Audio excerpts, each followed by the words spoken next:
Hi folks, and welcome to Friday, January 14th, 2022. This is Cord Cutting Weekly, the show where we wrap up the past week in cord cutting and streaming news.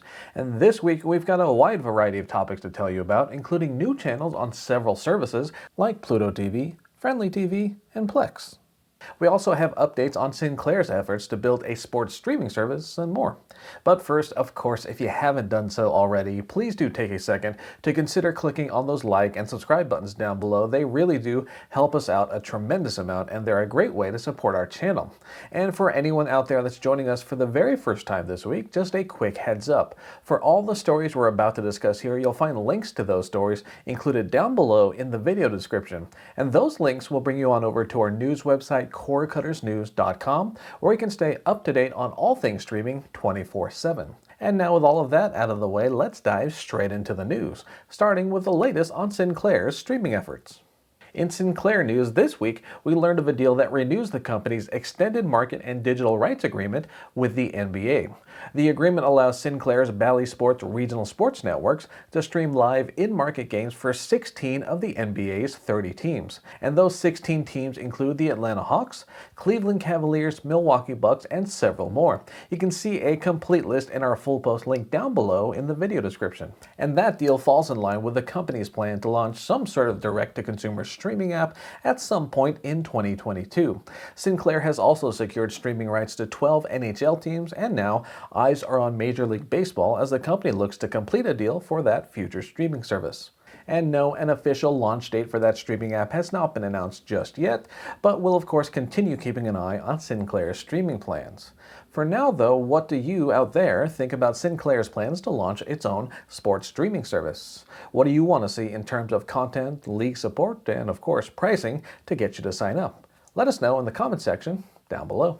Speaking of sports, live TV streaming service fuboTV announced this week that it'll be the exclusive home for Premier League in Canada starting in the 2022-2023 season.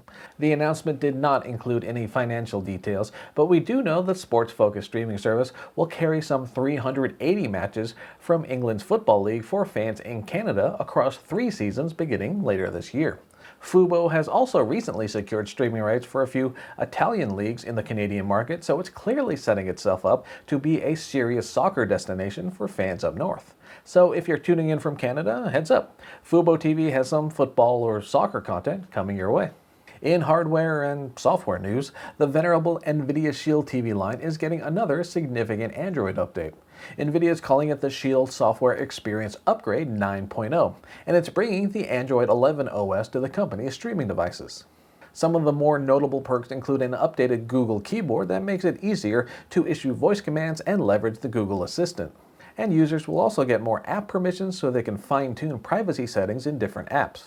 On the gaming side, the company is continuing its efforts to make the Shield TV a solid choice for its GeForce Now streaming service, and that includes up to 4K HDR gaming on the company's top-tier RTX 3080 plan. Naturally, you can check out more details in our full post link down below in the video description. In any case, Shield TV users should be on the lookout, as Nvidia says the update is intended for all Shield TV models.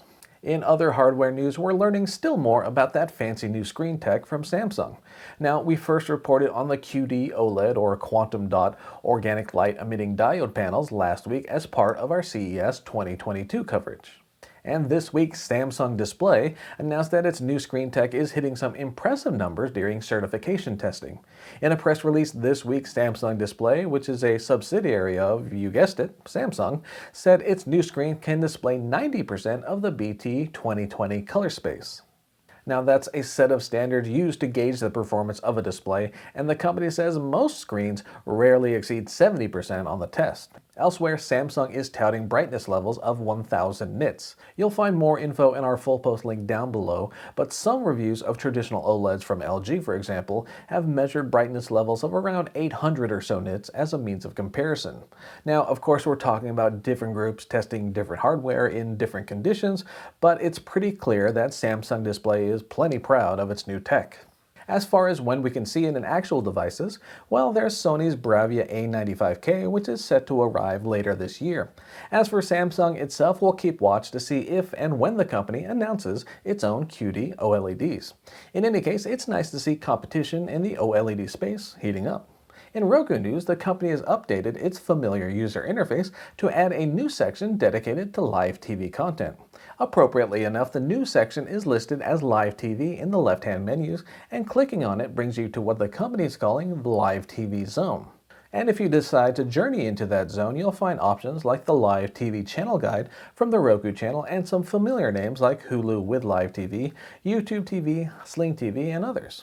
You'll also see recently viewed content and quick access to what's currently airing, including live, local, and national news, sports, and other entertainment. As far as how you can enter the Live TV zone, it should be fairly straightforward.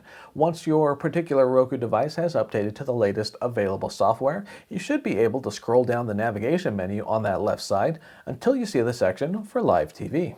And if you do give this new section a shot, let us know what you think so far in the comment section down below. And while we're on the topic of Roku, the company also announced another original title heading exclusively to its platform, the Roku channel. It's a docuseries called The Fix, and it's based on the book Chasing the Scream, the First and Last Days of the War on Drugs. The 8-part series is set to debut on January 21st with narration by Samuel L. Jackson. Expect the title to explore topics like what drives people to drug addiction and the overall impact of the war on drugs. And it marks the latest docuseries to arrive on the Roku channel as the company continues to try and make a name for itself in the streaming content world. You can check out a trailer in our full post link down below, and again, The Fix is scheduled to launch on January 21st. In other streaming news, we've got several new additions coming to familiar platforms, and we'll start our roundup with Plex. So Plex's free streaming lineup is adding a trio of new options, including a channel dedicated to the comedy series Portlandia. You'll also get access to Trailers from Hell, which showcases classic film trailers. And for music fans, the new Vivaldi channel offers a wide selection of classical music to enjoy. All 3 new channels should now be available on Plex's free streaming service.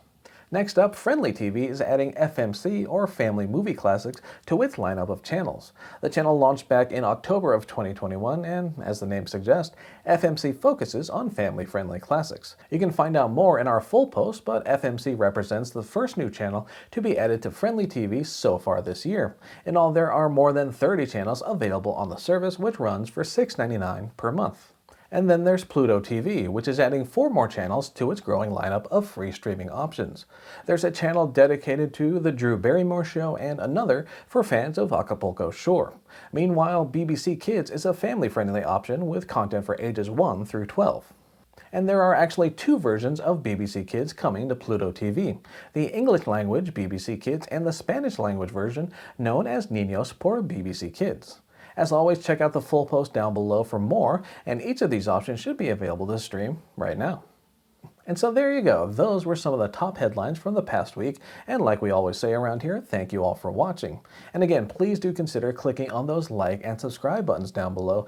They are a tremendous help to our channel, and they help signal to YouTube that it should probably continue recommending our content to more and more viewers. And in turn, it helps us expand our awesome community of cord cutters and streamers. For now, though, I thank you all again for tuning in this week. My name is Philip Palermo, and I hope you all have a safe and enjoyable weekend. Take care.